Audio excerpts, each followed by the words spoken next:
Welcome, adaptationists, which is not really a word, to Geek Salad's episode 265, guaranteed to be just like you remember. Not a guarantee. I'm Andy. I'm Mike. I'm Joe. I'm Catherine.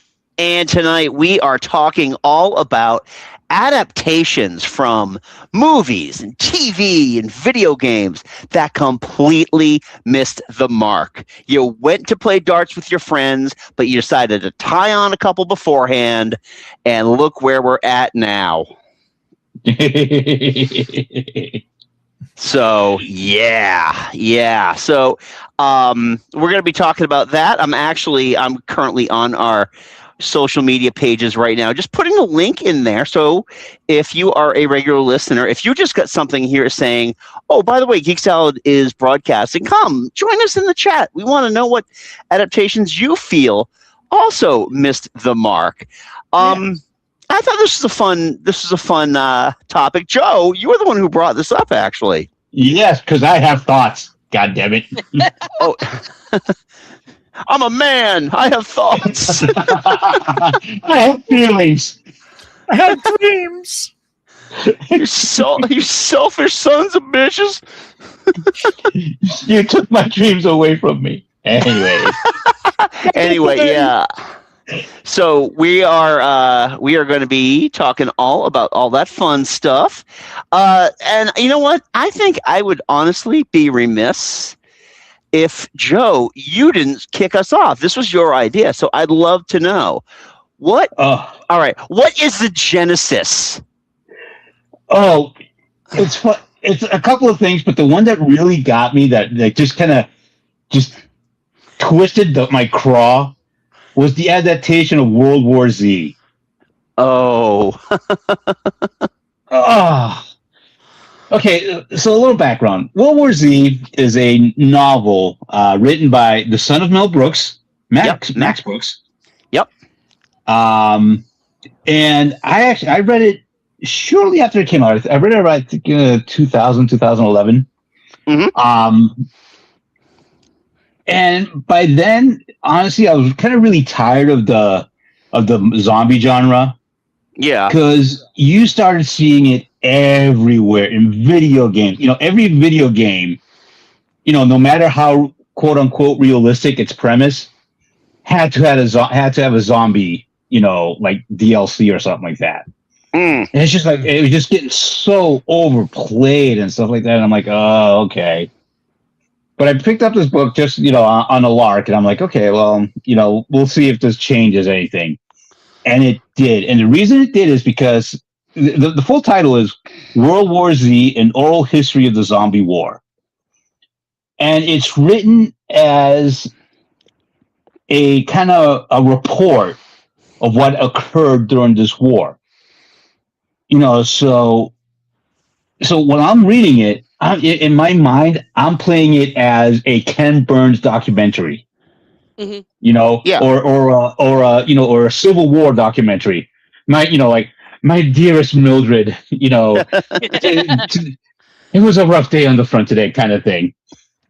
And it sucked me in with it wasn't about the zombies. The zombies were just kind of incidental to the whole story. They're really just like, yeah, this is the reason, but this is actually what the book is about. It's about human interactions, what would happen, the hubris of humanity to think it can survive something like this. So when I saw World War Z, imagine my shock. Yeah. It's very different. It was nothing like that. Well, apparently J. Michael Straczynski wrote the original script for it.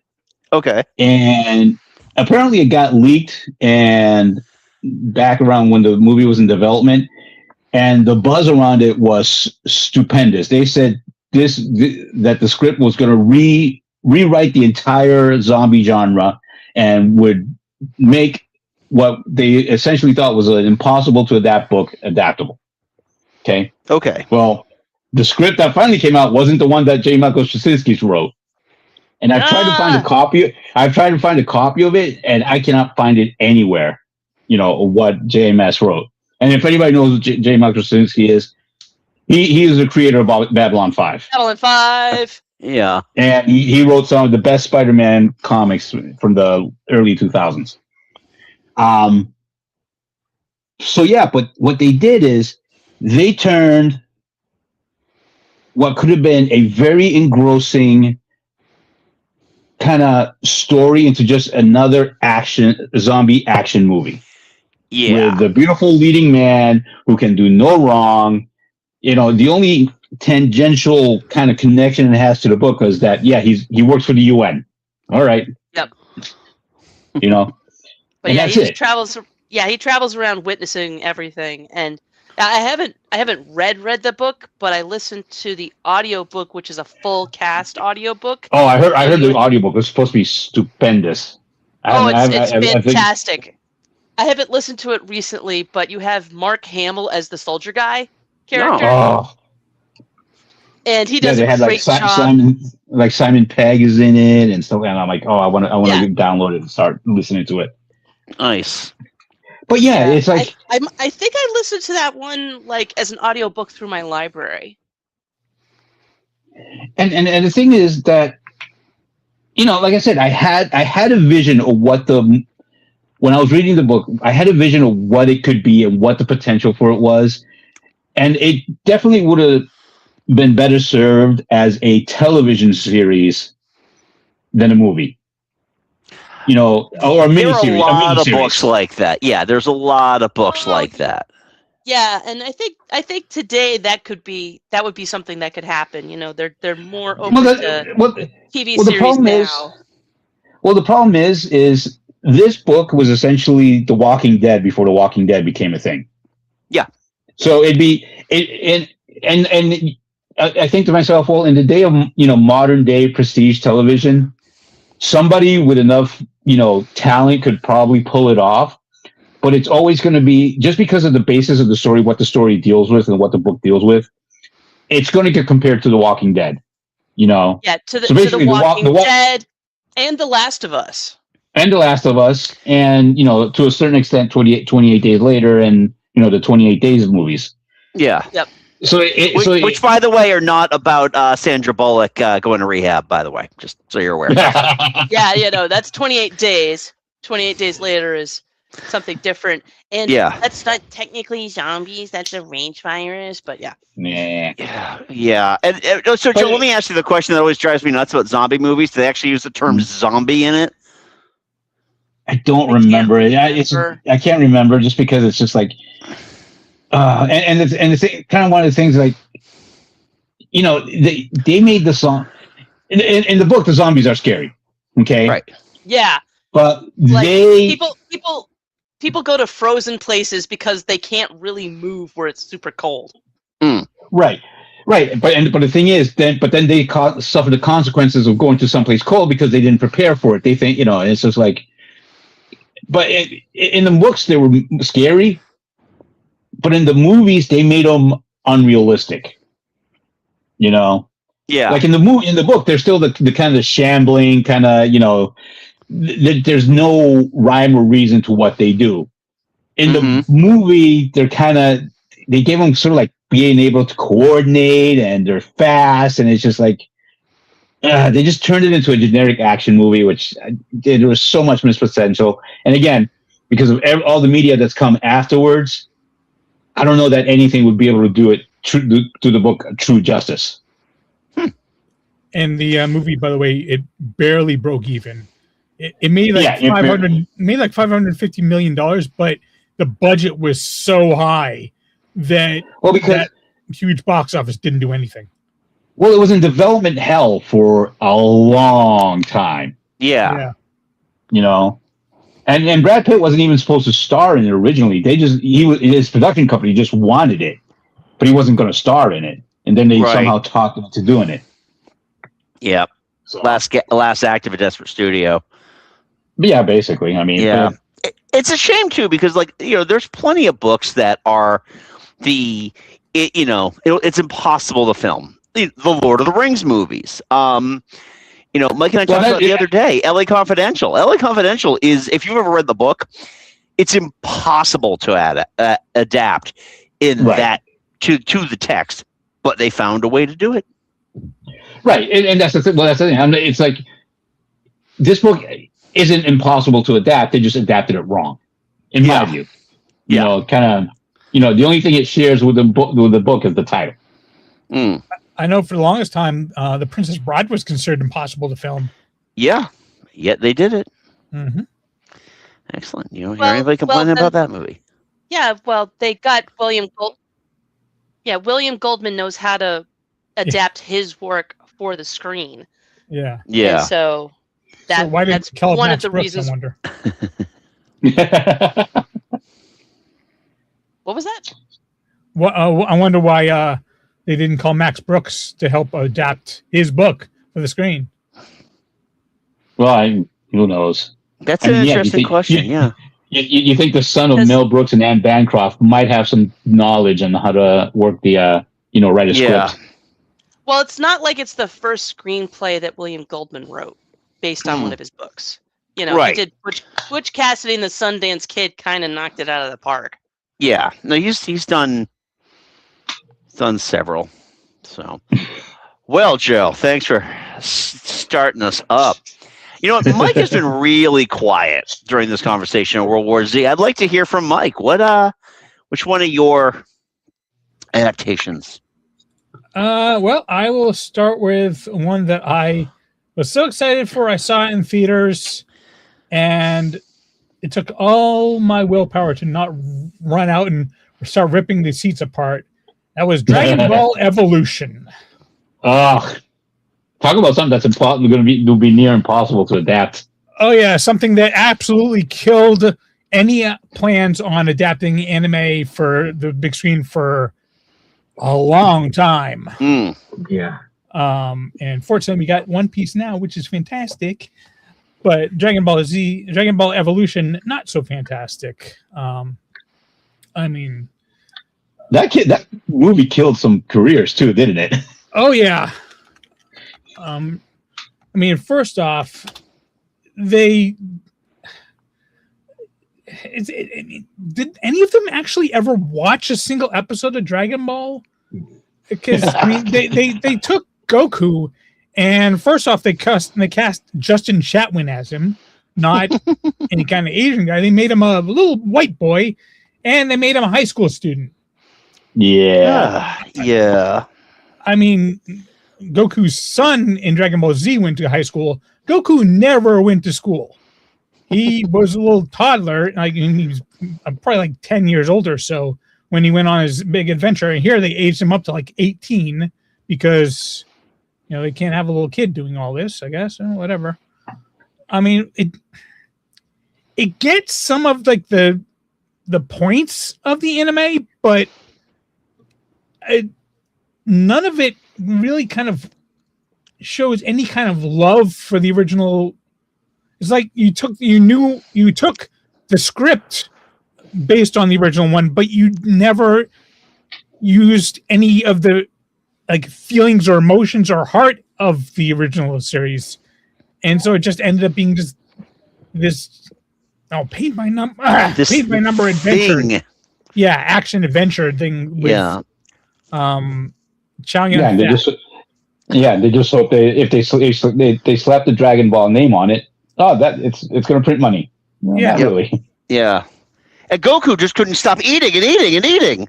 Oh yeah, no, nothing to do with the food for all of this. It's I don't know, just they add in a whole lot of just really unnecessary things. Yeah. They cast Jason Marsters as King Piccolo, which whatever. It's just it just fails on every single foreseeable level.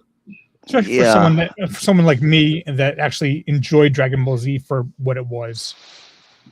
So it's not a great show, but I remember this era, this part of the mid to late aughts being like the soulless adaptation made by people who had never watched a single episode of whatever. Because do you remember Thunderbirds?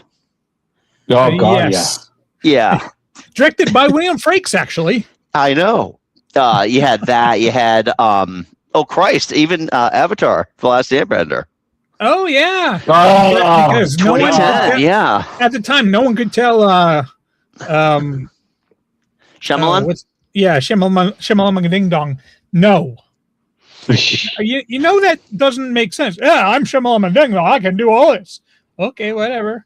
What? You know, the funny thing about that is too, that one came out in 2010. He hadn't really had a good movie since depending on what your mileage is for Signs, hadn't really had a good movie out since at least then. No, Signs is awful. That's the Lady in the Water and The Village are just like, people should have been telling him no a long time ago. What's a twist? I'm not a genius. Signs was good until like the last 5 minutes. You realize, oh, this is bullshit. I like The Village, but I'm not oversaturated in Shyamalan. So okay, of the Shyamalan movies I've seen, The Village is still my favorite. Avatar: Last Airbender came out in 2010. Yeah. Wow, the year after Dragon Ball Evolution. So yeah, nobody learned. Nobody learned. Well, it's also, how would you know? Plus, for a movie based on like one of the biggest anime of all time, this movie made $56.5 million worldwide on a $30 million budget. It bombed big time. And that includes marketing for the price. Yeah. Yep. Oh yeah, they marketed the shit out of this. Which is weird because I had to actually go back to IMDb and look it up. Like, I remember World War Z coming out. I did not remember Dragon Ball Evolution until I saw the poster on IMDb. Because they've tried to bury this one so deep that it never sees the light of day again. Rightfully so. Oof. All right. Well, Catherine. All right. We're going to start with the first theatrical release Dungeons and Dragons movie. Go. Saw that one in theaters. Saw that in theaters. Yeah. Oh, you fool. You paid movie money for that, huh? Yeah. That came out in 2000. And after I got out, I left the theater and I'm like, well, the good thing is that you get to see a Wayans brother die. Well, I just watched the Scary Movie 6 trailer, so good on them. God, it was so bad. Like, you can't even. It's not even like camp bad. I've mostly, except for like Tom Baker being an elf. Tom Baker. Old Tom, not look like an elf. Oh. And I'm sitting there going, elves are magic. Oh God, it's so bad. It is so bad. So bad. It's not fun either. I mean, that's the thing about Honor Among Thieves. It's a really fun movie. Right. Well, the reason because Honor Among Thieves captures the spirit of playing a D&D game. Yeah. Yeah, Honor Among Thieves was great. Nailed it. Yeah. It was fantastic. It didn't take itself too serious. Yeah. The problem with the Dungeons and Dragons 2000 movie is it tries to take itself seriously as a high fantasy movie, which it is not supposed to be. Right. And considering, Mike, this came out in 2000? Yeah. Wow. I seem to remember coming out later than that, but I'm definitely wrong. Pre Lord of the Rings. CP had a whole bunch of D&D movie knockoffs on it that were actually called Dungeons and Dragons, so that came out like during the 2000s. Yeah. Like I was double checking that it came out in 2000 because I could have sworn I saw this when I was still in college. Oh, Jesus. And I was like, wait, what? I would have seen this while I was in college, actually. I guess I saw this. Yeah, I guess I might have gone to see it with some LARP friends or something. But, and that's why I've got that nerd vibe of going to see this with nerds. But, yeah, I really thought this was an older movie. Wow. Yeah. And then you think that Lord of the Rings came out the next year. Jesus. Yeah. Exactly. Ugh. Good Lord. Yeah. I have not seen this one. I heard angry things about it, so I'm like, I'm just best to avoid this one. Yeah, don't. Yes. Don't waste Don't. your Yeah. time. Don't do 90, this to yourself. let's be honest. Not late, mid to late 90s to early aughts fantasy was pretty much hit or miss. Like very much, Yeah. you either hit or you completely missed. Yeah. And they missed a lot. Yeah, and then Lord of the Rings changed everything. Yeah, and of course, Lord of the Rings had been filming for a while. Was in filming because they were. Like, oh my God! Can you imagine how nervous Warner Brothers must have been when Dungeons and Dragons bombed? Oh God! Well, because, fortunately, they had it hidden under New Line at that point. Yeah, because let's face it, Lord of the Rings at the time is a very niche kind of franchise. Anybody mentioned Lord of the Rings in the late 90s, early aughts, you kind of look at them like, oh God, it's a nerd. It's one of them. Yeah. Oh man, that's rough. That's rough. Oh, you're one of those. Yeah, exactly. Oh. All right, I'm gonna take over here, and I'm gonna move us away from movies for a second, because sorry not sorry, I do not like the Star Wars adaptations of the NES the Super Star Wars games at all. Fuck and those games. They should not be. First of all, they should not be that hard if all they're going to be are side scrollers. Secondly, I want to play Star Wars. I don't want to play essentially a Mario game where, I'm fighting things that aren't in any of the movies, dealing with lands I've never seen before, or areas of said planets from the movies I've never seen before. I just want Star Wars. And it's not like those games didn't exist back then. I mean, they did, but you couldn't really do the games that you wanted on the SNES. It didn't support the hardware, just wouldn't support it.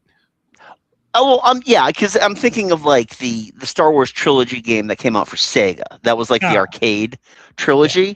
I totally understand the computing power of an NES or even the SNES handling that. I totally understand that, but it's not like we didn't have other Star Wars games, so they could have done other variations of Star Wars games. I mean, hell, the Atari 2600 had Star Wars Arcade, so it's not like they couldn't do something. Even it didn't have to be like Vectrex like an Atari game, but they could have done stuff where everything isn't a side scroller. There are plenty of Game Boy games even where you are flying a ship and trying to avoid stuff and yada yada. You know what's weird is that and don't forget, Mike, Super Nintendo gave us Star Fox. Yes. Can you imagine a Star Fox style game, but set in the Star Wars universe? I mean, in a sense, they did. I mean, because Star Fox invented that. What was it? Phase 7 or Mode 7 graphics, which Super Star Wars did use in the when you're flying like the Millennium Falcon and X-Wing. What was I saying? Is that it was kind of weird when I saw the list of the outline for this episode here, and I saw that you put those games on the list, Andy. I had just the day before watched a documentary on YouTube about that trilogy. And was it the one where they were talking about how they had to do like the extra layering to make it move properly? And well, it's like and how they had the rights to the movies, but the hardware could not support it, so they basically just kind of made a fun action adventure, very difficult game using those characters just to kind of give people some kind of experience that they couldn't get in the movies. and it gave me a kind of a new appreciation for the games, which I still enjoy. I love those games back on the SNES. Do I think they're a good adaptation? No. Do I think they're fun games? Yes. They are gray cartridges of lies. Oh, They are motherboards of lies. they are hard because they wanted to make it so that if you actually did beat the games, you had a sense of achievement because there were no achievements back then. Didn't they say also those games were more expensive than, like they were usually about $10 more than most of the other games on the for the consoles at the time? Yeah, because there was. Yeah. That Lucas licensing. Yeah. Man's getting his money. Yep. Yes. So, all right. Well, that's all I got to say about that. And I'm sure that'll have, come at me, nerds. Come at me.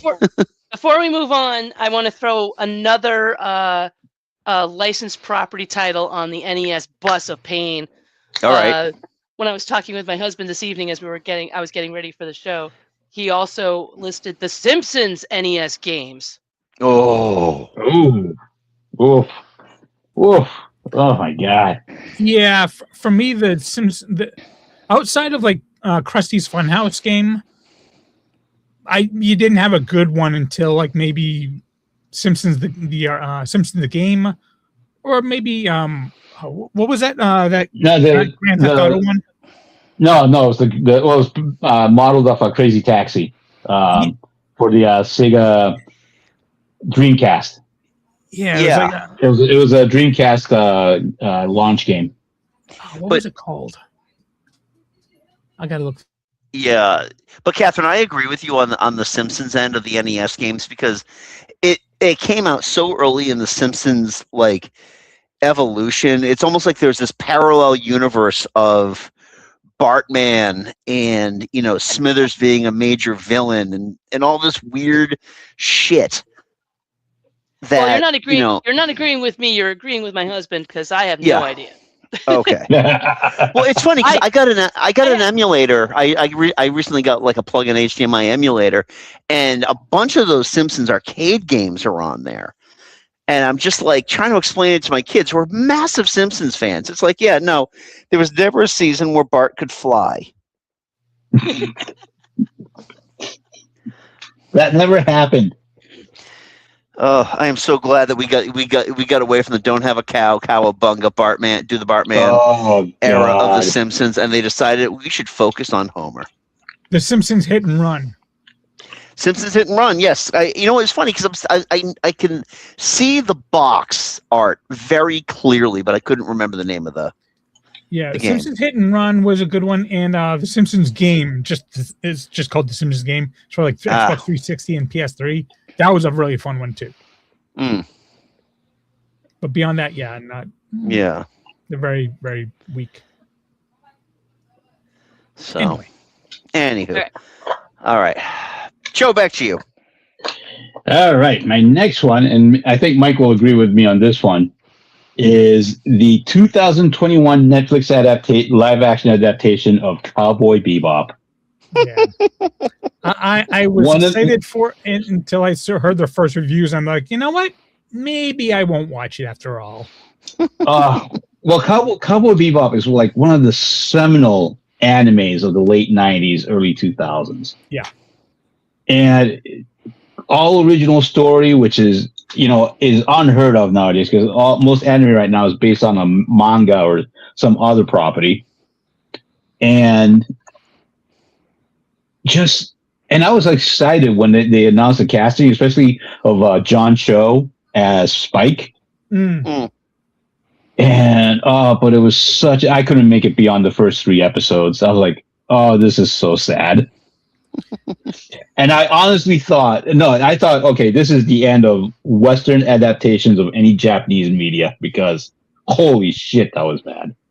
Yeah, that was kind of a 1-2 punch where that one came out, and then right around the same time, they did that Americanized version of Death Note. Yes. And that was awful as well.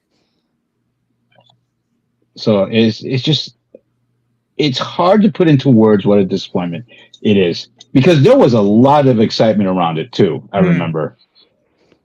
and people are like, oh yeah, with the Netflix money behind it and everything else, how can it fail? And they say they're going to stay on true to the anime, and nope, they whiffed on every count.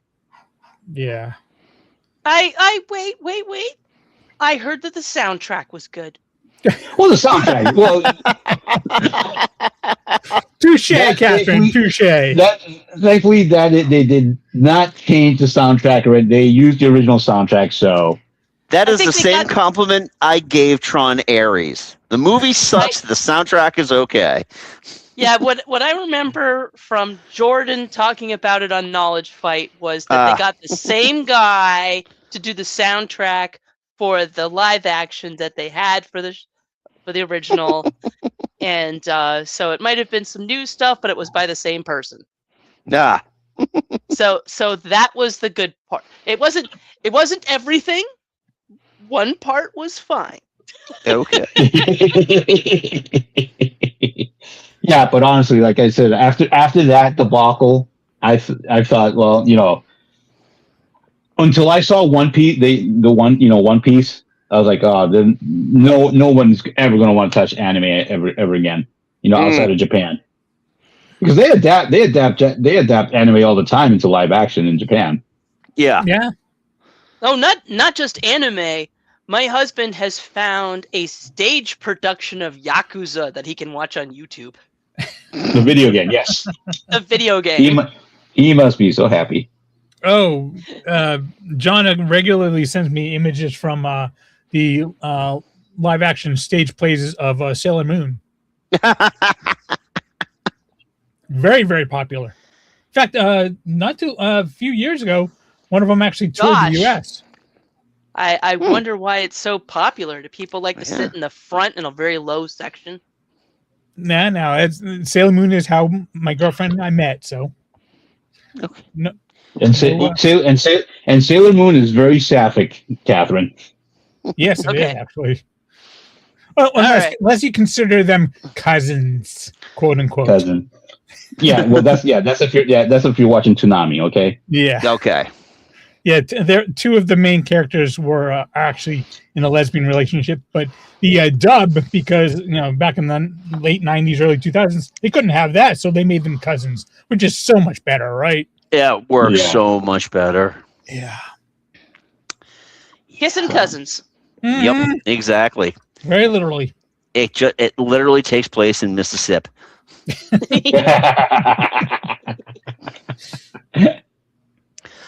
All right. Those are my thoughts on Cowboy Bebop. Yeah, I hadn't watched it. I heard awful things about it. So, yeah. Mike. Yeah. What do you got? Well, now I'm going to go with, much like with the Super Star Wars games, they were bad adaptations, but I thought they were fun games. I'm going to go with another one. It was a very bad adaptation of a video game, but a really, really fun movie, and that was Uncharted from 2022. Yeah, you and I talked about this one. Yeah, we reviewed it for the channel. There is no reality where I think that Tom Holland is Nathan Drake or that Marky Mark and the Funky Bunch was Sully. So, but if you can get past the fact that it's called Uncharted and they're supposed to be the characters from the video game, the movie itself is actually really fun. Yeah, I agree with Mike on this one. Yeah, we watched this at like Christmas with my parents one time because it's like okay, we're gonna hang out after dinner and watch something on whatever, some streaming thing or something, or a DVD we have, and we watched Uncharted, which I'd never heard of. And it was fun. And then we get to a part where there's clearly a scene where there is a guy featured. And I'm like, this is a cameo. Who the fuck is this guy? And so I like bring out my phone and I look him up. And that is Nolan North. Yep. The voice of Nathan Drake from the video games. Yep. Is on the beach. It was like, oh, okay. This is based on a video game. Sure. Okay. And I love the video game series. I am a big fan of Uncharted. I played. But the thing is, Catherine, if you ever watched the scene like screenshots from the video game or anything like that, the main character, Nathan Drake, looks awfully a lot like Nathan Fillion. Yeah. For the longest time, they were going to make an Uncharted movie starring Nathan Fillion, but then that just got in development hell for so long that Nathan Fillion kind of aged out. And but it's funny, like, a couple of years before the movie, the official movie came out, didn't he do like his own like little fan? Yes, he made did. a fan film of Uncharted. He had made fan films. It's actually really interesting because, to Mike's point, it was on, this movie was in development hell forever. It was a shit show on it. Turns out I actually met one of the screenwriters from the original drafts of the movie. Oh, wow. Yeah, I met him on a cruise last year. And it was just like, wow, oh, that's that Tom. Okay, I know Tom. And yeah, he obviously is not the one that got made. Right. Yeah. But yeah, if you just it is a fun movie. Yeah, if you just take the movie as it is without like kind of considering there's a video game adaptation, it's a really fun adventure movie. Right. I'm actually hoping for a sequel because I had so much fun with it. Yeah, I don't think that's going to happen now because no one wants to work with Mark Wahlberg, and They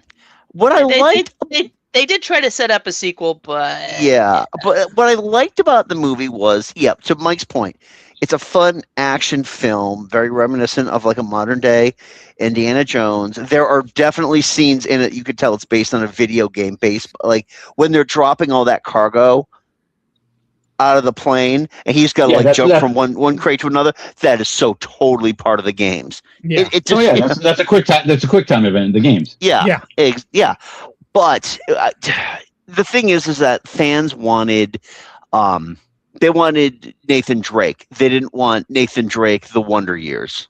Yeah. Right. Right. Exactly. And again, they were expecting, Nathan Fillion, at least a Nathan Fillion lookalike. Yeah. Right. And that's the toughest part of adapting a property like a video game, because it's already a visual medium that plays with reality, that comes as close to reality as you can get. That is like when something doesn't quite match to your expectations, like it takes you out of it. Yeah. And you think about sorry, Mike, go ahead. Well, it's like, because Tom Holland looks nothing like Nathan Drake from the movies. I mean, they didn't even try and make him dress him up to look like Nathan Drake. And Mark Wahlberg, except for that last final scene where they gave him the cheesy mustache. But other than that, he does not look like Sully in the least. Absolutely nothing. Yeah. Yeah, I think basically what they were banking on was the fact that Tom Holland is a gymnast and can do a lot of those crazy stunts. Which I'm sure he did. Yeah. Yeah. And that's the thing too. When you think back and you look at what makes a very successful video game based movie, and look at they almost always have to be animated. I mean, look at the Mario movies.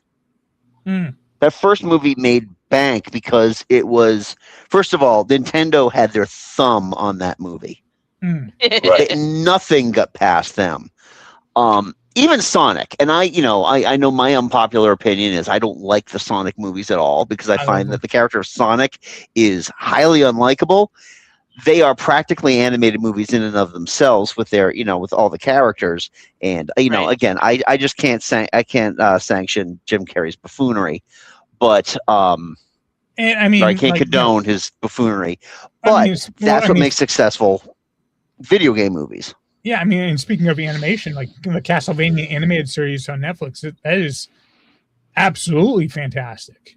And it matches up with the video game. Even though I really think that they should make that 8-bit, that they're cowards. He just whips the sword straight out. Just straight out swords. Whip, rather. All right. Catherine, you're up next. All right. The next one I'm going to go up with is the movie Contact from 1997. It's an adaptation of the Carl Sagan novel that I love very much. I did not know it was an adaptation. I sold billions and billions of copies of it. It's a wonderful book. I discovered it actually in our high school library. Really? Yeah, it was in our high school library. And I own a copy now, and I haven't reread it in a long time. And there were a couple things they changed for the movie. It's a thick book. Carl Sagan wrote it. It's a thick book. But there were some things that they adapted for the, it was written, back in the 60s or 70s. I'd have to check my copy to see the copyright. And they did some changes to bring it up to the modern era, which I was like, okay, this makes sense. We're bringing it, there's a billionaire character who is somebody's breathing really heavy. That's me. I'm sorry. It's my health issues. I should really address this at every episode. Like, you hear the heavy breathing. It's Andy. Yeah. It's not some creep. It's just Andy. It's just a little distracting being right in my ears the way it is. Okay. I apologize. So, it's fine. And what are you wearing?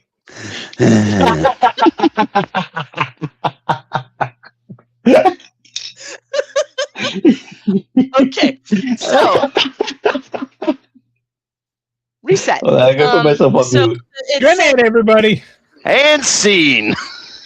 The original billionaire character made his gazillions by inventing a device for televisions that was called AdNix, which whenever ads came on the television would just mute the TV until the television show came back on, and then would turn the volume back up. And then, of course, because this movie comes out in 1997, it's an early internet billionaire. And the guy is constantly on an airplane that's perpetually flying. He almost never lands because he is, back then it was just, we didn't have blood in, juicing freaks from the internet billionaire set. We just had a guy that was like, well, when you're flying, you're further from the gravity of the planet, and so therefore you age less quickly. Yeah, we had Howard Hughes. Yeah, we had normal people. We had normal crazy billionaires. Yeah, exactly. Wearing tissue boxes on their feet and keeping their jars of urine and things. Now what do we got? We got white supremacists who all want to live on Mars. Yeah, and breed insanely with Epstein children. But anyway, yeah, we used to be a proper country where we just had normal insane billionaires. So anyway, and I knew that they were going to have to cut some things back because it is a thick book and it's going to be a movie. But it was just, I didn't like how they did it. They cut back the wrong things, and it was just, I was like, I was going through a period where I thought Jodie Foster could do no wrong, and then I was like, I'm done. I am done. Yeah, I saw that one in theaters. Yeah, no. It was like what, like 2 hours of build up for like 15 minutes of something happening, and then wrap up. Yeah, it's a very quiet sci-fi movie, but no. If you're interested, if the concepts vaguely interest you, read the book. The book. I'm not gonna read Carl Sagan. I'm sorry. No, this is his fiction. It's not tedious. There's no billions. Yeah, it's not his university textbooks, Mike. It's a fiction work of fiction. No, it's a really, I think it's a really good work of fiction. But it is high, science fiction written by a science guy. So if you prefer big booms, don't bother. I mean, I always prefer big booms. Okay, but if you like, I like big booms, then I cannot lie. Exactly. But yeah, if you can appreciate the other kind of sci-fi, and there's also a lot of themes of feminism in there, and stuff, and that was kind of interesting, and also relationships, because this was around the time, there was that woman that he fell in love with, and they just didn't really, they were falling in love, and his romance and marriage is such a sweet story. and he works some of that kind of feeling into Contact. Of just like discovering a person that you love so much. Interesting. If you don't know the story of him meeting his wife, it's amazing, and them being like they were working on the Voyager probe, like the whole gold record and everything. Oh my God, I love the story of the Voyager probe. And they didn't realize that they were falling in love until they went, "Oh, we're getting married." Oh. And they hung up on the call, and then one of them called the other back and was like, "Oh wait, we're getting married, right? Yes, we're getting married. Okay." And they lived happily ever after. Oh. But did they work on V'ger? That's the question. Nah. So yeah, read the book, skip the movie. Yeah. Okay. It's funny you bring up the book and everything like that, because there is a movie coming out, adaptation of a movie coming out in about 2 weeks, getting amazing reviews right now on Rotten Tomatoes. Project Hail Mary. I am really looking forward to that one. I love the book. I was dubious. I do love the book. I didn't like what they did with The Martian. Yeah. They missed a lot, but I did watch one of the trailers for Project Hail Mary, and I'm like, okay, I did love The Martian. The book. I know. We've talked about this. Yeah, there's so much missing from that movie. It's still good, but I don't hate it. No, it's terrible. There's so much missing. From the movie. There is no point where the people on Earth are like, man, he's still alive. I wonder what he's thinking about. It must be really hard up there. And then they cut to Mark Watney, and he's like,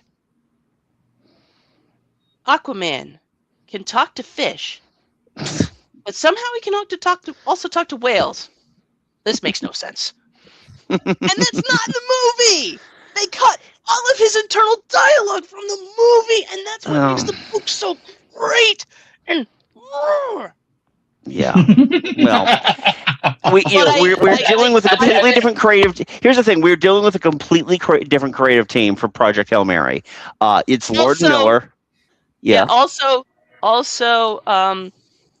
he has somebody to talk to.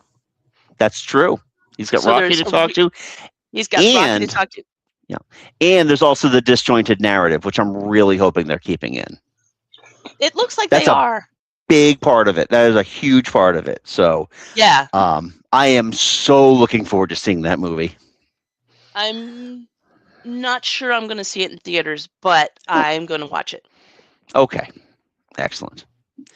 All right. Well, one I missed in my prime years of being a nerdy teenager that I finally watched from beginning to end a few months ago. 1987's Masters of the Universe from Canon Films, Dolph Lundgren and Frank Langella. Oh my God! What the? There is no amount. There is not a prescription of nostalgia goggles strong enough for me to understand the appeal of this movie. There's no appeal to it. No, are you kidding me? I know plenty of people who are like, "Oh man, that movie's awesome! I watched that movie. I watched shit out of that movie when I was a kid." Yeah, when you were a kid. Nothing about the movie makes any goddamn sense. I understand it's an interplanetary battle. Then why the hell is their big, their prized warrior dressed in a loincloth when nobody else is? Everybody else has got like high-tech weaponry and stuff like that. He's got, I got my sword. Not even the sword of power, just a sword. A sword. Frank Langella looks like crap. I'm sorry. I know that people are like, well, the makeup didn't look that bad. Yes, it did. But we're talking about adaptations. Okay, we were talking about adaptations. We had at least 5 years of toys and cartoons. and comic books that they could have leaned upon, even taking the thinnest of all of those to satisfy Canon's meager budgets, because there are parts of this movie where you can tell they had to run back to investors because they ran out of money. Yeah, because they used it all on Blow. Oh my God. Yeah, well, they had to have. Blow and strippers. So Blow and strippers. And, I will give them credit. At least Beastman looked okay. He looked okay. Okay. He looked as close as I think that we were lucky enough to get with Beastman, considering they couldn't put any of the other Skeletor flunkies in the movie at all. I mean, Blow, strippers, and the oil of Dolph Lundgren's manly pecs. Oh my God. He is truly awful in the movie too, which is like, it's just like, I understand, he's a big beefy dude, and Rocky 5, Rocky 4, I will break him. It's just, everything about this movie looks and feels cheap. And it also felt like, we can keep going for like 10 more minutes, right? We can just keep this moving. Let's just keep the story going. Oh my God. Why is every Earthling the most annoying person in the world? And how do they manage to find a little character that is more annoying than Orko? Wow. That takes effort. I know Cannon was still reeling from paying Stallone like over, I think they paid him like $10 million for Over the Top. Because they thought, hey, what can we do? He's arm wrestling. Americans love arm wrestling, right? You're right, Menachem. Yeah. Yeah. Can we show tits in this children's movie? No, we can't, Menachem. Ah, damn it. I want to see She-Ra's tits. Not She-Ra. I'm sorry, Tila. Tila. All the women have the same name. Evelyn. I'm sorry, Evelyn. Oh, my God. This whole... And I'm like really concerned now about that new one that's coming out, because I really feel like it's all nostalgia juice. And I'm just like, of course. It looks better. I'll give it that. It looks way better. Well, I mean, it could be all nostalgia juice, but that doesn't necessarily mean that they don't hit it out of the park. Exactly. I have to give it the benefit of the doubt. This isn't Tron, or more specifically Tron Ares, also starring Jared Leto. Yeah. I knew you'd be bringing up Jared Leto. Suck to the Somebody was going to. He's gonna jinx it. But yeah. Well, hey, honestly, you know what? I think it's partly the nostalgia juice for the new He-Man movie, and also the fact that they get to have Adam have a nameplate that has his he/him pronouns on it. Yep, exactly. So because He-Man. Hello, review bombing. Oh God, the whole thing. I mean, Joe and I are convinced that that studios only hired Jared Leto in case the movie fails, because that's their form of insurance fraud. Yep. Yeah, I was actually talking with my coworker. We were looking at the last maybe 10, 15 years of Jared Leto's movie career. He really has way, way more bombs than he has successes. Yeah. Not a hit among them. He won an Oscar. Here's the thing. He won an Oscar in a supporting role for Dallas Buyers Club with one of the other most overrated actors of our generation, Matthew McConaughey. Sorry, not sorry. And he hasn't really had a success since. No. Even like you can't give him credit for Suicide Squad. Nope. God, no. No, that movie bombed. Yeah. It made some, not a lot of, but some money. And are you talking about? I'm talking Suicide Squad, not the Suicide Squad, not the good one. Suicide Squad. Yeah, not the good one. That's what I'm saying. Yeah. So and I mean, in fairness, I thought Haunted Mansion was actually a really good movie, but in spite of, yeah, but I as the main villain, I thought he was fine. Okay. Mainly because I didn't really see it was him. He was just mocap completely. Okay, and that's what I'm hoping with this new one of him being Skeletor. Maybe they'll just get somebody. Maybe they'll get Frank Welker to do the voice again. Who knows? But yeah, the '87 adaptation. I finally was like, oh, it's on Tubi, and it like accidentally started playing after another movie, so it was sitting in my continue watching, even though there was like less than a minute in. So I'm like, oh, fuck it, I'm gonna watch it. Oh. Oh Boy. It is. I can't believe canon doesn't exist anymore. I can't believe that their last movie was Lambada, the Forbidden Dance. Oh my god! Damn. Yeah. All right. Well, let's shake this off. We each have one left. Joe. All right, for my last one, and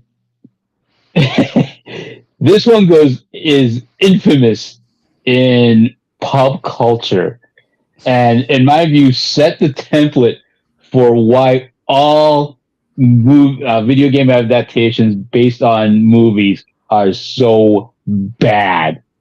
And this is E.T. for the original Atari 2600 from 1982. Oh my god! My god! I have heard stories of them bringing Spielberg in, him pitching an idea because originally they wanted a Pac-Man style game, he didn't, and then they just handed him a bag with a big $sign on it. So they only had 5 weeks of development so that they could ship the cartridges for Christmas in '82. Oh yeah. In this case, I don't blame the video game makers because they did the very best that they could have possibly done with for 6 weeks. Yeah. No, that's ridiculous. It was so bad, and it was such a commercial failure. It led to the video game crisis of 1983. That basically almost destroyed the American video game industry. Right. I do want to, I don't feel like it's getting proper credit, but Atari's Pac-Man also had a hand in that as well because they made twice as many cartridges than there were consoles because they thought people would buy an extra console to play Pac-Man. Yeah. That's Pac-Man. I mean, it's so infamous that it led to an urban legend that Atari buried all the unsold cartridges. Well, yeah, but it proves to be true. It turned out to be true. Yeah, they dug it up. Look at that! But the reason that I say why it set it became the template for bad video game adaptations of movies is because you very rarely see a good video game adaptation of a movie. And it's for the same reasons that E.T. failed. No development time, no quality control, just cash in on what you can. Mm-hmm. Just cash in on the movie and hope for the best. In a lot of cases, studios are not even bringing up their minor league development teams. They're going like kids fresh out of college, out of programming school. Yeah. Well, the thing is that now, E.T. kind of came out of nowhere. Nobody expected that movie to do well because, well, first of all, we didn't have the internet. They couldn't really test buzz for it. And the only thing it really had going for it was from the director of Raiders of the Lost Ark and Jaws. So yeah, I can understand. Yeah. It had so little buzz that's why M&M's wouldn't allow them to use their product, and that's why they have Reese's Pieces. Yep, they scraped a lot of bodies off that sidewalk after that movie made it big. The Mars M&M people lost a lot of good people that day. Oh yeah, I'm sure they did. Ah, damn it! Here's another one. But yeah, no, I mean, because you look at adaptations of we are. But you look at adaptations of movies to video games now, or even like back when they were still making like really shitty adaptations of stuff. at least they had lead time and they came out in tandem with the movie, as opposed to this, which was like, we need to hit that Christmas rush. It's a summer movie, you say? Oh, not a problem. It's just a video game, Michael. How long can it take to develop? 6 weeks? 6 weeks? Okay. Well, I mean, now, like 3 or 4 or 5, 6 years. I mean, how long have they been working on Elder Scrolls 6? Oh God! Well, yeah, Skyrim that's not based on a movie, Mike. Yeah, exactly. That that game actually has got some quality supposedly built into it. Yeah. No, this is Bethesda we're talking about. There's no quality. No, my bad. Quality microtransactions. Now, there are some video games based on movies that are solid. I'm not gonna lie. But yeah, I will say a couple of the Spider-Man games were pretty good. Mm-hmm. Couple Lord of the Rings movies games were okay. The thing about the Lord of the Rings games is that they don't really take place concurrent to the movies. They take place in the Tolkien universe, but they're not, and they're tangential to the movies, but they're not based on the movies. Yeah, but they're profiting off the movie popularity. Oh, they're profiting off the movie, yes. Yeah.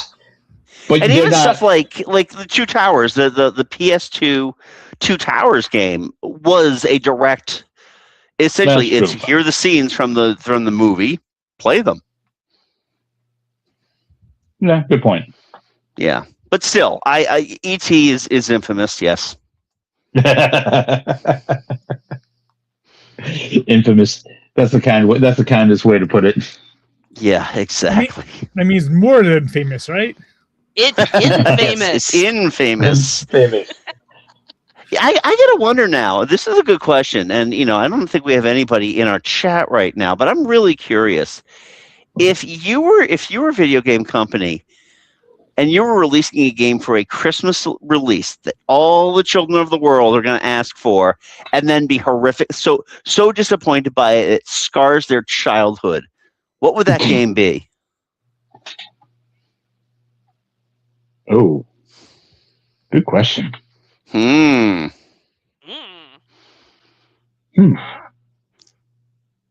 Inquiring minds want to know. Exactly. I'm sure that there's some incel out there saying anything with a girl without big tits in it. I mean, you can make a video game based on maybe Friday the 13th and release on the original NES. I'm sure that's going to be a record to print money, right? Hey, my E.T. the video game on the Atari 2600 is Xenophobe on the NES. Oh. Birthday money pissed away. I've talked about that before. Yeah. Don't part a 14-year-old from their birthday money and make a shitty game out of it. God damn it. All right. Well, I'm angry now, so I'm gonna pass this over to Mike. Mike, what's your final adaptation that missed the mark? I'm sure this one's going to be a bit controversial, but The Shining.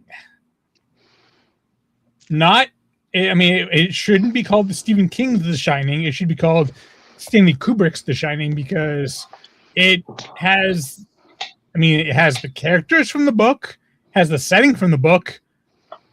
There's very little of the actual kind of some of the plot beats, but it shouldn't be called The Shining because The Shining has absolutely jack to do with the actual movie. The only thing The Shining does in the movie is get Halloran back to the hotel to be killed 5 seconds later.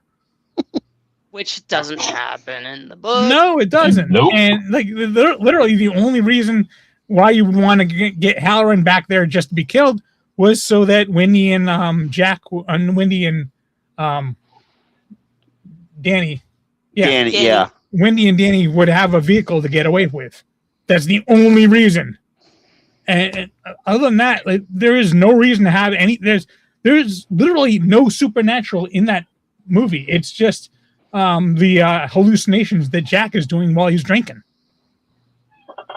Yeah, it's Jack's psychosis. It's not Yeah. Yeah. It's nothing to do with the hotel, nothing to do with any ghosts or anything like that. It's just Jack being drunk and off his ass and seeing things. Yep. And let's face it, if you see Jack Nicholson back in like the late 70s, early 80s, you're like, yeah, you know what? If he's trapped in a hotel, he's going insane. He's going to kill somebody. The 90s and the 2000s and the 60s. Yeah. Basically, Jack Nicholson, period. He's like, you see him, you're like, you know what? I bet you if he was going to kill somebody, he'd be doing it a lot. Yep. Yeah. You see Jack Nicholson, and that's what you think. Yeah. That's the thing, is that it's such a, like, in terms of an adaptation, it ain't great. It misses a lot of the beats. It's like getting like a bottle of fruit juice and it says contains some juice. Yeah. You know, Contains 2% juice. Yeah. Yeah, exactly. Contains real fruit juice. This The Shining contains 2% Stephen King. The fuck is natural flavors? But in terms of as a cinematic achievement, there's a lot of success there. Again, It's fine.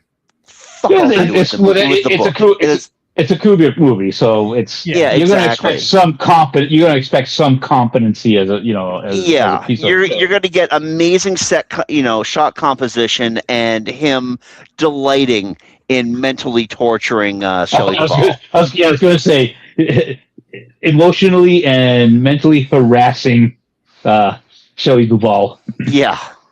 I'm just not the biggest Kubrick fan. I think he's basically like an old timey Michael Bay in a sense. It looks fantastic. There's absolutely shit there. Yeah, I hear you. I know a lot of people are going to be mad at me for that, but it's well, Stephen King agrees with you that it sucks. So. Oh yes, yeah, Stephen King hates and I have seen. In fact, I even own on DVD the miniseries that he helped write, and that is a much better adaptation of his book. Yeah, with Steven Weber, who, if you see Steven Weber, you're like, oh, he must have ghosts provoking him into murder, because there's no way he would do it on his own. All right. Well, thank you, Mike. Catherine, you got one more. All right, let's get classical. Kenneth Branagh's Hamlet. Right now, this was released in 1996. Later this year, we could talk about why it's a bad movie. Right now, we could talk about why it's a bad adaptation of the play, because first of all, there was never, ever a production of Hamlet that was 4 hours long. Kenneth Branagh wanted his version of the movie to be taught. And so he took the mushed up version from every script of a Hamlet by Shakespeare that they ever found. They mushed it all together. He cut nothing. It makes no sense. It's insane. And also, he just wanted to fake bang Kate Winslet, who was, half his age? Ugh. But no, mostly this was never the play that Shakespeare intended. It's bad. It is bad. I hate it. But didn't he use this as kind of the launch pad to become the quote unquote Shakespeare director? No, that was Henry V. That was Henry V. Oh, really? Yeah, no, this is like his fourth or fifth adaptation at this point, because after Henry V, there was something else in there. I know he also did that Dead Reckoning movie, but he also did Much Ado About Nothing, which I love, and there were a couple of others in there. Yeah, no, he was. But yeah. Yeah, no, he was. Well, this is the thing: was that first of all, he shed his Irish accent because he's Irish and he was afraid of being judged. So he adopted a fake accent, first of all. Second of all, then he goes and does goes into the Royal Shakespeare Company, and he gets the glorious red book that is passed from Hamlet to Hamlet, and he is anointed as the next Hamlet. and he held on to that book for decades because he just wanted to be Hamlet so bad. And then he makes this movie, and it is just and they have Ryan Blessed as the ghost of King Hamlet, and they take Brian Blessed, who has a beautiful voice, and they make him whisper. He is only allowed to whisper. And I keep getting away from the fact that the adaptation sucks and just going off about how the movie sucks. I'm sorry. No, it's okay. That's okay. I'm actually looking to see. This might have actually been his last Shakespearean adaptation. Oh no, it was not. After this okay. one, in fact, directly after this, 4 years later, he did Love's Labor's Lost. Yep. Okay. After There that, it is. He did Yep. As You Like It. As You Like. Right. Okay. So he was still doing them. Yeah. We just started really seriously ignoring them. I can't believe he directed Jack Ryan's Shadow Recruit. Oh God. I'm on his IMDb page right now, and it was like Henry V, Dead Again, Swan Song, Peter's Friends, Much Ado About Nothing, Frankenstein. You want to talk about a bad adaptation? Holy not Frankenstein, Mary Shelley's Frankenstein. That's well, according to IMDb, it's I got what you're saying. The new one is good. Midwinter's Tale, Hamlet, Love's Labor's Lost, and then he went and did IP. Cinderella, Thor, Murder on. He did all the Agatha Christie stuff with Poirot. Oh, he did that god awful Artemis Fowl movie. Yeah. Yeah. Well, but he won an Oscar for Belfast. He was hired for Thor because they wanted that Shakespearean feel for it, and I think the first Thor movie was done well. Because that was what they were looking for, and I think that was done well. He did a good job with that, and I think partly is because he can direct, he can act, he cannot star in anything he directs. Like Much Ado About Nothing is one of the few exceptions. Yeah, and Henry V. I think Henry V is one of his best movies. And Henry V is a very popular one. You know what? Yeah, I have a sucker for the Agatha Christie Poirot. movie. The Artemis. The Hercule Poirot movies he's done. Yeah. Enough champagne to fill the Nile. I thought Hunting in Venice was actually really good. Yeah, but I think he's gotten old enough that he has a better sense of humor about himself. But like at that period, he was taking himself way too seriously. Yeah. Well, that's he kind of went self-biographical with Belfast. Won an Oscar for writing it, so he can cross that. I haven't won an Oscar yet off his list, so maybe now we can relax a bit. Well, I wonder if it also. I wonder if it also kind of helped when he did what was in from Harry Potter and the Chamber of Secrets. Oh, yeah. Why am I forgetting the character's name? Oh, bother. Him. Yeah. Him. Oh. This is gonna drive me nuts now. Gilderoy Lockhart. Oh, thank you. Yes. Thank Wikipedia. Oh God, I forgot he was in Oppenheimer. Yep. Niels Bohr. Oh, my Niels Bohr swimsuit catalog has arrived.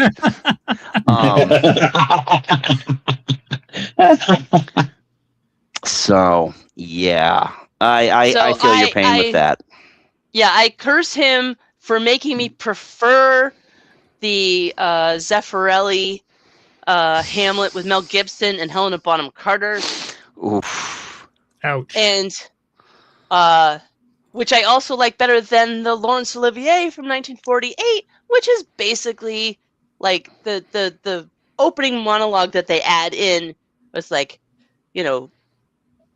bitching about hesitation. I'm like, oh, it's from 1948. They're just justifying dropping the bomb on Japan. Yep. Have you ever seen the Blackadder Millennium Special? No. It came out in 2000, and one of the Blackadders of modern time is traveling. He's kind of bouncing throughout time, and he actually ends up in the Elizabethan time. where they've got good Lord, Judy Davis playing Queen Elizabeth, but he's trying to leave, and the modern Blackadder leaves, runs into William Shakespeare, played by Colin Firth, and he sees him, and he punches him, and he goes, "And that's for Ken Branagh's interminable 4-hour Hamlet." And then Colin Firth looks at him and goes, "Who's Ken Branagh?" I'm going to tell him you said that. He's going to be very disappointed.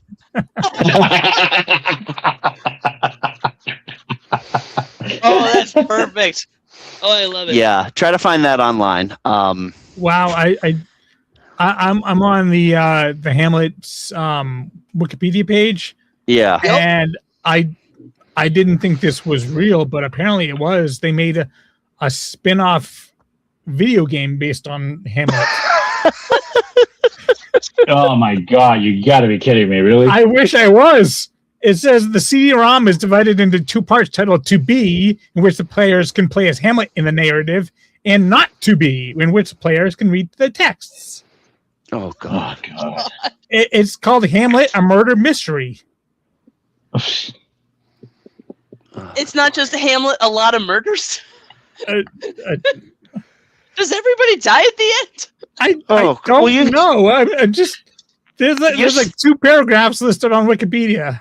Have you ever seen the complete works of William Shakespeare abridged? Yes, I've seen it multiple times. So did the musical. She was in the That's right. School adaptation. That's right. When they did Hamlet and then they did it in reverse. Yeah. And everybody just starts on the floor. I've never seen it, but I do own a copy of the script. I actually saw it live when they brought it to Fitchburg State when I was still going there. Nice. The one of the guys wasn't there, but the other 2 were. Yeah. And they very cool. Yeah. And former guest host Todd Vikstrom was in it. We saw him a few years ago doing it. Nice. So, all right. Well, I'm going to close this out. Another literary adaptation that is an abject failure and the thing of legend. The Bonfire of the Vanities, 1990. Didn't know that was based on the book, honestly. It was based on a very big. So Tom Wolfe was an author who primarily worked on like essays, and he wrote for publications like Vanity Fair and the New Yorker and all that, and decided to write a book of fiction called The Bonfire of the Vanities, which is it really is just kind of a balance of the wealthy whites commit a crime, how far can they get away with it before either they slip up or the justice system decides that somebody actually has to fall in their petard for that. The book itself is, I don't know if I would recommend anybody today reading it, because I haven't read it in over 30 years, so I couldn't tell you how horrifically dated it is, but I'm going to guess it's really, really dated. So when they got the rights to do the movie, they brought in top tier talent. They had Brian De Palma directing this thing. They got Tom Hanks, who is completely miscast as Sherman McCoy. There is Melanie Griffith, who is also horrifically miscast, and Bruce Willis, who was apparently the biggest pain in the ass on set. I've heard that from multiple people. It's one of these movies that not a role was cast well. Even Morgan Freeman, who plays the judge in this movie, was kind of brought in at the last minute because he was recently minted Oscar nominee for Driving Miss Daisy. But the judge in the original book is Jewish, and they had an actual New York judge, a very famous New York judge, who was going to do it, but he couldn't act. His screen test was awful, and they kept stringing him along like, we don't know. We'll keep you posted if you're going to get in, and it's just colossal waste of money and resources. And I read a book about the making of this called The Devil's Candy, which is pretty much the textbook for how not to adapt a huge bestseller just to get a movie out there that you think, and they rushed the production too because they thought, oh, well, get out in December, get all the Oscar buzz for it. It did not at all. What did not get out in December or did not get Oscar buzz? It did not get any Oscar buzz at all. This was one of those movies that when it came out, it did so poorly in its opening weekend. Warner Brothers was just like, what did we throw all this money at? And De Palma was just, losing his mind over this because he's pretty much coming off of another flop in Casualties of War. And this is Brian De Palma, who really, I don't think had another hit until Mission Impossible. Oh, God. You need the reminder that he actually directed the 1996 Mission Impossible. I did need a reminder for that. Thanks. Oh, no. Oh, no. Jesus. Yeah. That's coming up this year, too. Mission Impossible is 30 years old. Yep. Oh, no. I have to watch that for homework for our episode later this year. Oh, no. Oh, God. It's part 1 as well, because it definitely hit the top 10. Yeah, I rewatched it again, not maybe 3 or 4 years ago. Some of the shine had come off since I saw it originally. It's we will discuss further, and I'm sure Em will have her own thoughts on it. But back to Bonfire of the Vanities. Yep. Oof, this is just is the very worst that you could do to bring out a prestige movie. And let's be honest, December of 1990 was a bad year for prestige movies. Movies like Havana and The Russia House were also like, and even The Sheltering Sky all came out in that same month, and they were all supposed to be, these will be huge Oscar movies.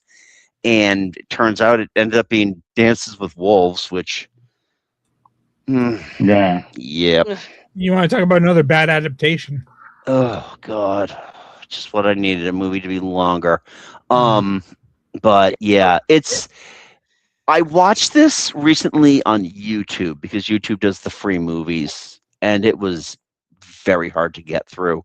Melanie Griffith is awful. It's like she fell ass backwards into that Oscar nomination for Working Girl, but she is not a good actress. And you can tell when they did the reshoots because she had a ton of work done. Isn't Melanie Griffith and Bruce Willis both like ended up later having like serious mental health problems or even like, not just, like serious issues? Not like Bruce Willis, we know for sure. I feel like Melanie Griffith did too. Well, Melanie Griffith is, was a woman in her mid-30s in Hollywood. So there was going to come that time when it was going to be harder for her to get roles. She did everything in her power to try to keep producers interested. I mean, she had a lot of work done. She had a lot of plastic surgery done. What I'm referring to when you see the reshoots, she got a boob job. Got it. And then they called her back in for reshoots. At this point, other than Working Girl, her whole thing was that she remarried Don Johnson, and then they had Dakota Johnson. That's about where that ends. But she's not a good actress, especially in this Dakota movie. Johnson was Don Johnson. Yeah, Wow. yeah, Madam Web herself. And the less said about that, the better.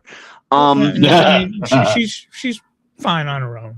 Yeah, but it's just everybody in this movie. It's like there's a lot of you can point at the movie and go, that guy is in that movie, and that guy's in that movie. Kevin Dunn is in the movie. Saul Rubinek is in the movie, and it's like, okay, we've got all these character actors, and Tom Hanks is supposed to be like this, like stockbroker, master of the universe, and it's Tom Hanks in 1990. No, so he was still the goofy kind of He was still America's sweetheart. He was the Burbs. Yeah, he was the Burbs Tom Hanks. The Burbs Tom Hanks. He was still a couple years away from Philadelphia and Forrest Gump. Yeah, ages away from that work. Yeah, oof. But yeah, it's If you need to have a bad movie night, I would highly recommend watching the film of the Bonfire of the Vanities. Oh, come on. You can come up with a better bad movie for that. I'm sure I can. I'm just letting you know if you want to just see money getting pissed away on your bad movie night. It's a prime example. We've barely scratched the surface of bad adaptations because as we were talking, I remembered about the Beastmaster. Oh Jesus. Oh my God.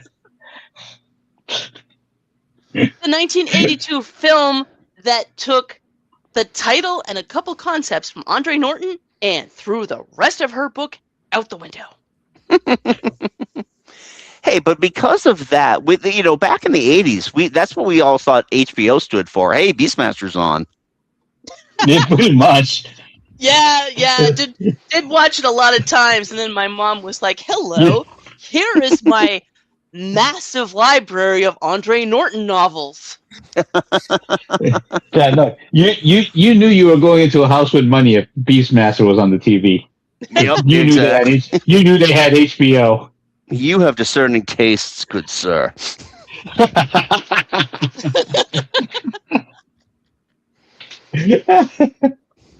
And it's almost like that meme too. It's like, when I watch Beastmaster and it's him like fighting with the sword, when my mom walks in and it's Tanya Roberts completely naked. It's just like, damn it. This is PG. Yeah, well, PG in the 1980s is different than PG now. It means nothing now. Yeah, and it's nothing like the book. I didn't even know. Up until this moment, I had no idea it was based on a book. So thank you. I didn't either. Yeah, of all the book adaptations we've talked about, this one is the least like the book. They're like, okay, it's called The Beastmaster, and there's a guy that can communicate with animals. That's it.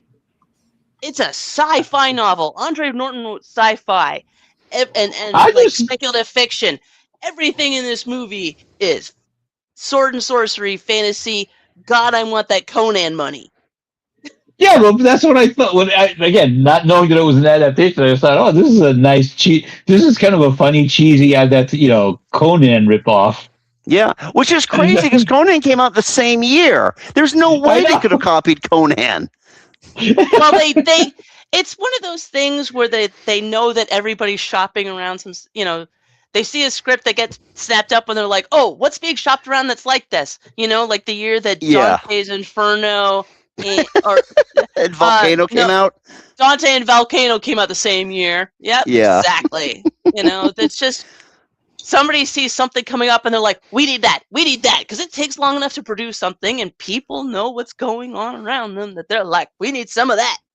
Nice. Wait, their New Line is making a thing about J.R.L. Tolkien. Well, you know who based their stuff on J.R.L. Tolkien is Dungeons and Dragons. Let's get on it right now. Who's the best English Oscar winner we can find for the money we have? Jeremy Irons? Make it so. He can eat all the scenery. Oh, yeah. And yes, he indeed did. He didn't even really bother. Not like he did his Scar. So this was a fun conversation. I think we'll definitely have to revisit this at some point. Oh, yeah. And let's talk about what we're going to do next month, because next month, April, is our traditional Disney month where we do a Disney themed show. And this year, we are going to be talking about video games.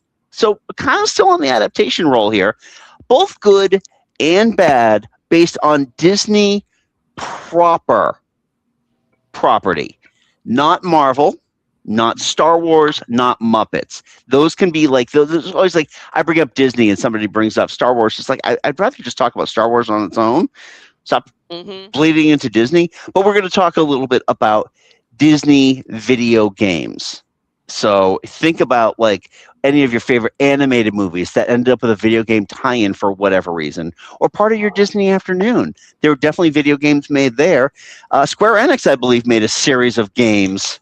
Oh, God. Yes. As well that I'm sure we will talk about. So we will. I have thoughts. Oh, yes, we all have thoughts. We know. Considering how passionate you were about this topic, Joe. So anyway, so we're going to be talking about that. So if you want to get in on that good stuff, you can always message us. We are on Facebook at Geek Salad Podcast and at Blue Sky at Geek Salad Radio.